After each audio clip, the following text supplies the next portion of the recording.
에베소 교회에 보내는 사도 바울의 편지입니다. 말씀의 제목은 시와 찬송과 신령한 노래들, 이렇게 지었습니다. 시와 찬송과 신령한 노래들. 이 에베소 편지는 우리 신약의 성도들에게 어떻게 신앙생활을 잘 할 수 있느냐를 쉽게 가르쳐주는 지침서입니다. 바울 사도는 에베소 교인들을 굉장히 사랑했습니다. 그리고 에베소 교인들도 바울 사도를 끔찍하게 사랑했습니다. 그래서 그 대표되는 장로들이 바울 사도를 배웅할 때, 이제 사도가 여러분 장로들이요, 내가 이제 여러분들과 여기서 이별하여 배를 타고 떠나면 우리는 아마 다시 못 만날 것입니다 라고, 이렇게, 아마 내가 배를 타고 떠나가는 그곳에는 큰 환난과 어려움이 있는데 어쩌면 나는 거기서 죽을지도 모릅니다. 그렇지만 나는 내 죽음, 내 목숨을 조금도 아끼지 아니하고 기꺼이 나의 달려갈 길을 위하여 바칠 것을 각오하였습니다 할 때, 그들이 그 바닷가에서 무릎을 꿇고 함께 끌어안고 울었었습니다.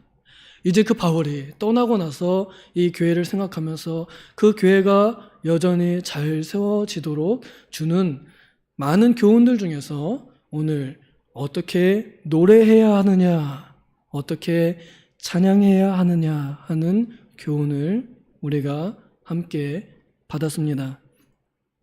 시와 찬송과 신령한 노래들, 이것은 하나님께서 우리에게 하나님을 영광스럽게 하는 도구로 주신 것들입니다. 시는 우리가 다 아시다시피 성경에 시편으로 기록되어 있는 그런 시들입니다. 또 찬송은 이때 당시 그들이 부르는 노래들이 있었습니다. 여기 성경에 기록되지 않은, 그러나 사람들이 감동을 받아서 쓴 가사들, 예술 작품들이죠. 그 가사들로 서로 함께 이 가사 참 좋다 하면서 부른 노래들, 우리가 이제 가지고 있는 이 찬송가에 있는 노래들, 이것을 찬송이라 합니다. 옛날에는 우리 통일 찬송가, 그 노래들 참 좋은 것들 많았는데 새 찬송가로 바뀌면서 좋은 노래들 참 많이 빠진 것이 아깝습니다. 어쨌거나 이렇게 부르는 찬송가들, 부르기로 같이 약속한 노래들, 그리고 신령한 노래들. 이 신령한 노래들은 약간의 차이점이 있다면 그것은 성도들 개인의 경험이 스며들어 있는 그런 가사들이 많습니다. 그래서 보통 이제 현대에 와서는 그런 것들이 더 많이 감동을 받고 또 감동을 주어서 공감을 불러일으키니까요. 그래서 더 많이 불려지게 됐습니다.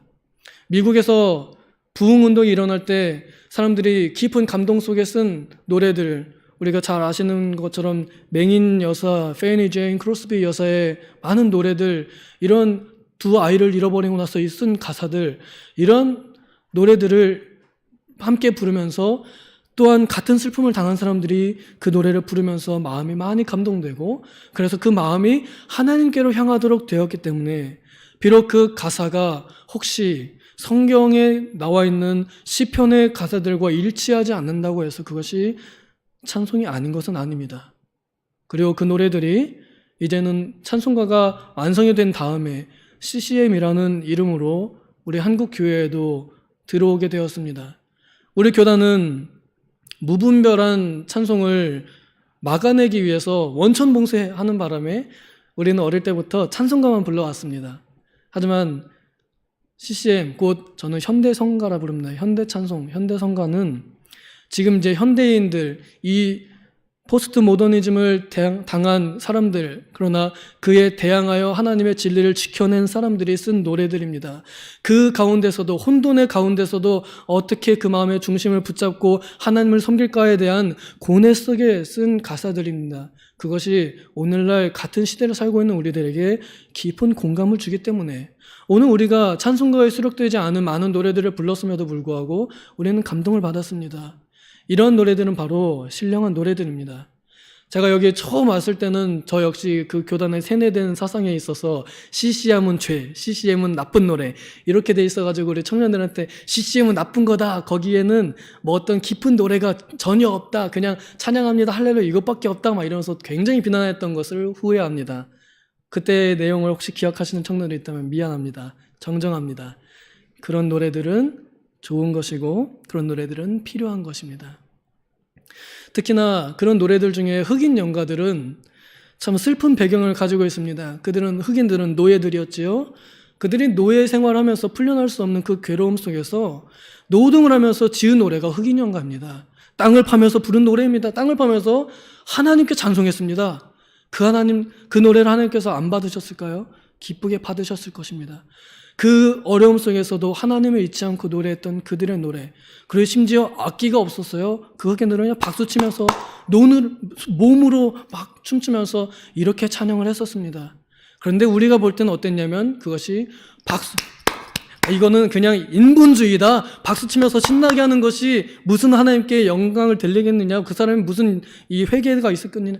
몸 흔드는데 그게 무슨 성령의 영감이냐, 그냥 사람의 신나는 노랄이지. 우리는 이렇게 생각했지만, 그러나 그 배경을 보면 그 사람들은 그것이 할 수 있는 최선이었습니다. 그래서 그들은 있는 그대로 다윗처럼 하나님 앞에서 춤을 췄고 뛰었던 것입니다. 오늘 우리 집사님 이렇게 박수 막 치시는데 우리가 익숙하지 않아서 잘 안 되죠. 저는 박치여가지고 또 제가 이렇게 잘 못 칩니다.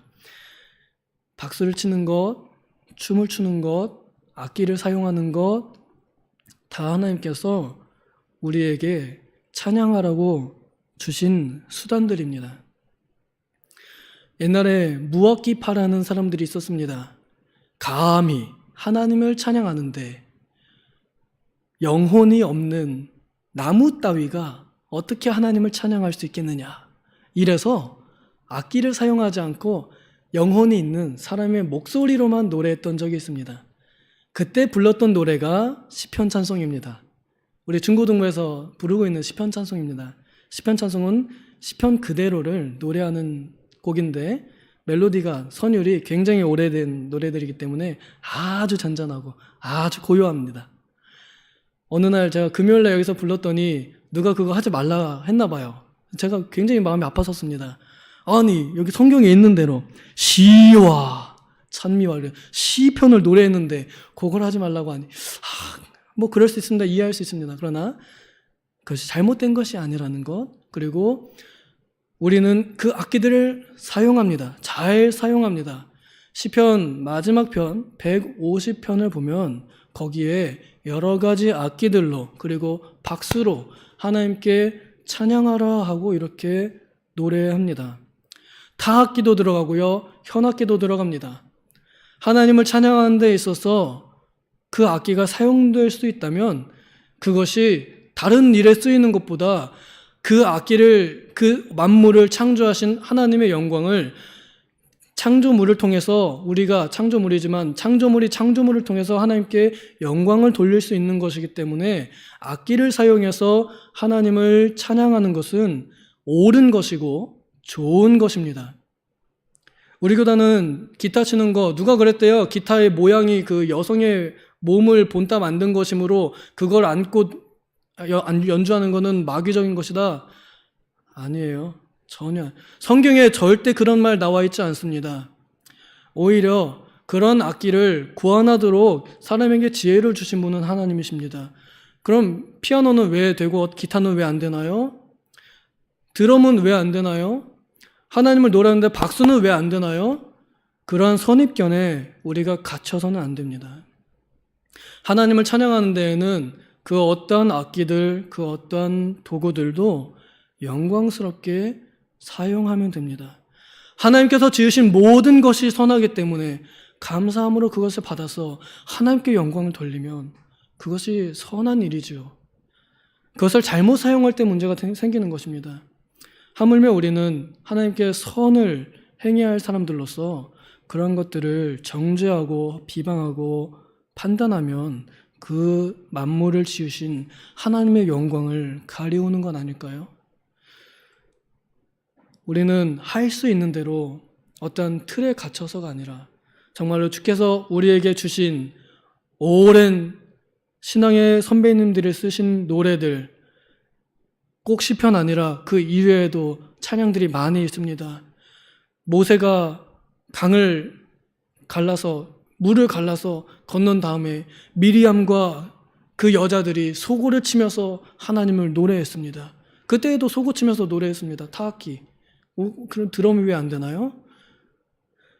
하나님을 노래하는 데는 그런 제한이 없습니다. 다윗이 막 춤췄습니다. 율동 왜 안 되나요? 하나님을 찬양하는 데에는 그 어떤 것도 제약이 없습니다. 시와 그리고 우리가 가지고 있는 좋은 찬송들과 그리고 우리의 마음속에 우러나는 그 깊은 마음속의 노래들, 신령한 노래들로 하나님을 찬양하는 것이 하나님의 뜻입니다. 아멘. 그리고 서로 화답하여 우리가요 어제 제가 마커스라는 그 찬양팀 예배를 다녀왔는데 그때 분위기가 우리는 지금 사람이 이렇게 많지 않아서 좀 어색하지만 거기에는요 청년들로 본당이 꽉 찼습니다. 자, 젊은 사람들 꽉 찼습니다. 자, 보니까 조는 사람 한 사람도 없어요. 손 들고 진심으로 하나님 앞에 노래하고 박수 칠 때 같이 박수 치고 그러니까 서로 화답합니다. 박수는 혼자 치도록 냅두는 게 아니라요. 앞 사람들 앞에서 막 이렇게 찬양 박수 이렇게 맞춰주면은 거기서 같이 부르는 사람들로 같이 이렇게 박수 쳐주고 앞에 있는 사람이 손 이렇게 들면은 같이 손 들어주고 이러면서 서로가 서로에게 목소리와 그리고 행동으로 화답하여서 합력하여 하나님께 영광을 돌리는 선을 이루는 모습을 제 눈으로 직접 보고 왔습니다. 그리하여 보건대 우리가 서로 화답하라고 했기 때문에 저 사람 지금까지 불러보지 않았던 노래 부르는구나. 에이, 이러고 가만히 있는 것이 아니라 모르는 노래라도 같이 따라가지고 같이 불러주고 같이 반응해주는 거 이것이 서로 화답하는 것입니다. 물론 쉽지 않습니다. 저도 가보니까 처음 부르는 노래들이 많아서 저 노래가 뭔 노래인고 이러면서 우물우물 이렇게 따라 불렀습니다. 나중에 가면 이제 더 잘 부르겠죠. 우리가 많이 안 불러봐서 그렇습니다. 또 너희의 마음으로 주께 노래하며 찬송하며 마음으로라고 합니다. 이 마음으로라는 것을 좀 더 깊은 뜻으로 해석하자 그러면 영으로입니다. 하나님께서 그 사람의 영혼이 부르는 노래 이것을 통하여 영광 받으시기를 기뻐합니다. 그리하여 사람의 코에다가 생기를 불어넣으셨을 때 그래서 그 사람이 숨을 쉴 수 있게 됐을 때 그 숨으로 하나님을 노래하는 것이 하나님의 뜻입니다. 이사야서를 통해서 하나님께서 말씀하시기를 이 백성은 나를 위하여 지었나니 곧 나의 찬송을 부르게 하려 함이라 하고 말씀하셨습니다. 그러므로 우리의 마음 다해서 노래를 부르는 사람은 숨을 다해서 하나님께 노래를 부릅니다. 그 숨을 다해서 노래를 부르는 사람은 영으로 노래를 부르는 사람들입니다. 영으로 노래를 부르는 사람들은 영으로 하나님께 예배하는 자들입니다. 우리가 압니다. 지금 이 시간에 여기서 할렐루야 오 주님 하고 나가도 어제와 내일의 나는 별반 다르지 않을 걸 압니다. 오늘 말씀을 배웠어도 내 머릿속에 갇혀있는 그 선입견과 이 고전적인 생각이 별로 달라지지 않을 걸 압니다. 그러나 중요한 것은 내가 지금 이 자리 하나님 앞에 우리가 노래 불렀던 그런 주가 우리와 함께 영원히 함께 계시니 하시는 여기 함께 계시는 그 주님 앞에 서 있다면 연인이 떨어져 있다가도 데이트할 때에는 서로에게 최선을 다해서 사랑을 표현하는 것처럼 이 시간 우리가 하나님과 연애하고 하나님과 데이트하는 것처럼 최선을 다해서 하나님께 영으로 마음으로 예배하고 노래하고 기도해야 그것이 우리가 주님의 기쁨되는 삶을 사는 것입니다. 바라건대 제가 오늘은 이제 처음 이렇게 시작을 하지만 앞으로도 이러한 분위기로 같이 노래하고 말씀 듣고 기도하는 방향으로 해보려고 합니다. 아무도 이 일에 대해서 혹시 무슨 생각이 있다 하더라도 화답해 주시면 좋겠습니다. 반대하지 마시고요. 화답해 주셔서 함께 하셔서 함께 따라가 주셔서 저도 같이 여러분들을 따라가면서 서로가 서로를 함께 화답하며 우리가 마음으로 노래해서 한 마음으로 하나님께 영광 돌려드리는 그러한 온전한 예배가 우리 교회에서 영원히 이루어져 가기를 소망합니다. 기도하겠습니다.